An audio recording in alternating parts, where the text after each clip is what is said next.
Hello dear friends, welcome back to my YouTube channel study with नवीन।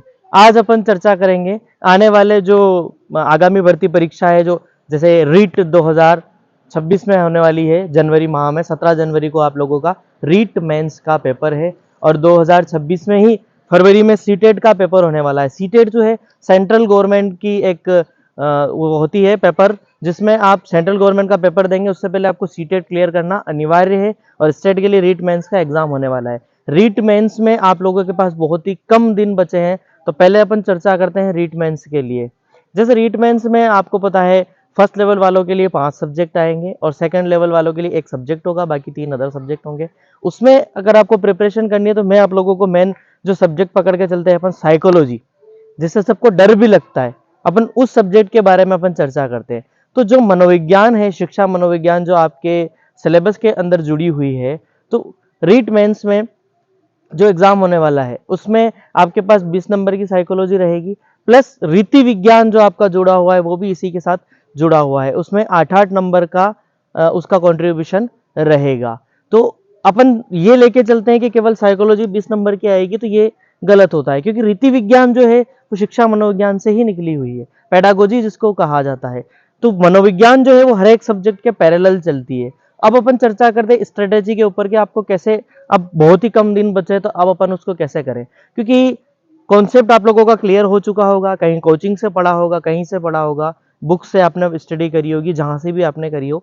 लेकिन अब अपन बात करते हैं कि भाई कॉन्सेप्ट क्लियर होने के बाद अब क्या, क्योंकि बहुत सारे विद्यार्थी जो होते हैं वो पेपर में जाकर के घबराहट महसूस करते हैं कि कैसे होगा।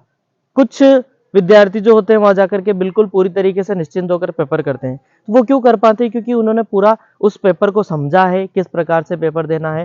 टेस्ट सीरीज आपको मिल जाएगी और सबसे बेहतरीन जो चीज है वो है आप लोगों के पास कि पीछे के जो पीवाईक्यूज है, जो गत वर्ष जो हुए हैं, जैसे 2012 में रीट हुई थी, आरटेट हुई थी, उनके जितने भी पीवाईक्यूज है उनकी प्रिपरेशन आप एक बार देख लें। पीवाईक्यूज से आपको ये आइडिया लग जाएगा कि एग्जामिनर जो है वो क्वेश्चन किस प्रकार से पुटअप करता है। 2015 की बात करता हूं मैं, जब रीट का एग्जाम हुआ था आरटेट का, उसमें क्या किया गया था, अधिगम से एक प्रश्न दिया था। अधिगम जो यूनिट है उसका थॉर्नडाइक का जो नियम चलते हैं, थॉर्नडाइक महोदय के जो नियम होते हैं, 3 नियम होते हैं, उन नियम में से एक नियम होता है अभ्यास का नियम। तो क्वेश्चन सीधा सीधा पुटअप नहीं किया उन्होंने, अभ्यास के उपनाम से क्वेश्चन दे दिया कि भाई थॉर्नडाइक से संबंधित है या अधिगम से संबंधित है, ऐसा करके प्रश्न उठाया गया था। और उसमें अभ्यास का जो उपनाम होता है, जैसे श्रम भी कहते हैं, परिश्रम भी कहते हैं, तो कम से कम 80% स्टूडेंट थे जिनका वो प्रश्न गलत हुआ था। रीजन ये रहा कि हमने उन चीजों को नहीं समझा कि भाई अभ्यास को श्रम भी कहते हैं, परिश्रम भी कहते हैं, और ये वहां जाकर के क्या होता है, अपना माइंड जो होता है ब्लाइंड हो जाता है, हम लोग उन चीजों को नहीं समझ पाते हैं। अब फैक्ट्स होते हैं, जैसे थॉर्नडाइक का नियम है, प्रयत्न एवं भूल का सिद्धांत या प्रयास एवं त्रुटि का सिद्धांत, ये अपन रट लेते हैं। फैक्ट्स रटते हैं अपन, सब रटते हैं, सभी रटते हैं, मैंने देखा है, हम भी रटते थे पहले। तो फैक्ट्स जो है आप रट लोगे, लेकिन फैक्ट्स सीधा सीधा नहीं पूछा जाता है, एग्जामिनर फैक्ट्स को भी घुमा देता है। उपनाम होते हैं सिद्धांत के, जैसे अधिगम का प्रयत्न एवं भूल का सिद्धांत है, उसके कम से कम 8 नाम है। तो आप लोगों को उपनाम भी उसके पढ़ने पड़ेंगे।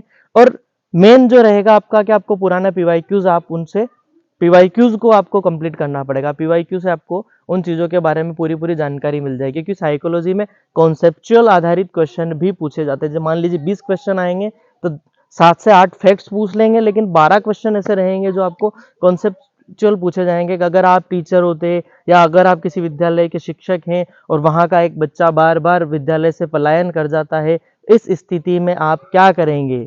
तो वहां आप लोगों को आपका माइंड जो है वो दौड़ाना पड़ेगा, और 4 ऑप्शन रहेंगे, आपको चारों ही सही लगेंगे।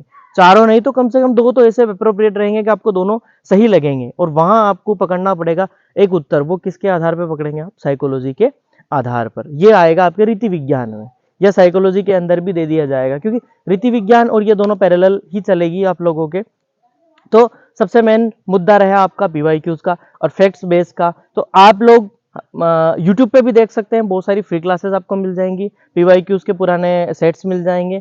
आने वाले 1-2 दिन या 4-5 दिन में हो सकता है कि हम भी आप लोगों को पीवाईक्यूज की जो पुरानी जो पीवाईक्यूज है उनकी क्लासेस आपको मुहैया कराएं, ताकि आप लोगों के आने वाले कुछ दिनों में, और ये रहेगा आपके पेपर के 2 दिन पहले तक आपको कराई जाएगी, ताकि आप पेपर देने जाएं तो आप लोगों को उससे भी आपको हेल्प मिल सके। और आप लोगों का अगर कोई भी क्वेश्चन रहे, कोई भी क्वेरी आप करना चाहते हैं, तो नीचे मैं आपको डिस्क्रिप्शन में मेरे इंस्टाग्राम चैनल की लिंक दे दूंगा, जिसपे आप बेझिझक क्वेश्चन कर सकते हैं कि साइकोलॉजी से संबंधित आपको करना हो, या कोई शिक्षा मनोविज्ञान से संबंधित जो रीति विज्ञान है उससे कोई प्रश्न पूछना हो, या पेपर से रिलेटेड आपकी कोई क्वेरी हो, तो आप वहां जा करके कर सकते हैं। सीटेट, रीट, एचटेट, यूपीटेट सब में साइकोलॉजी आती है। तो अभी जो मेन मुद्दा रहा वो सीटेट और रीट का ही रहेगा, क्योंकि दोनों एग्जाम आपके बहुत ही नजदीक है। और पीवाईक्यूज के लिए मैं आपसे निवेदन करता हूँ कि बहुत सारी पीवाईक्यूज की क्लासेस आपको मिल जाएगी।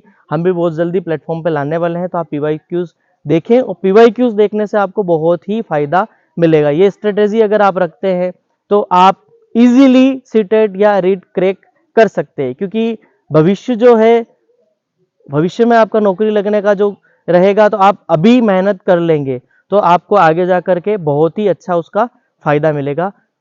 एक बार पुनः मैं आप लोगों को कहता हूं, स्टडी विद चैनल को सब्सक्राइब करें और जुड़े। और आप स्टडी विद नवीन के नाम से इंस्टाग्राम चैनल की लिंक आपको मिल जाएगी, वहां आप कोई भी क्वेरी आप कर सकते हैं। धन्यवाद।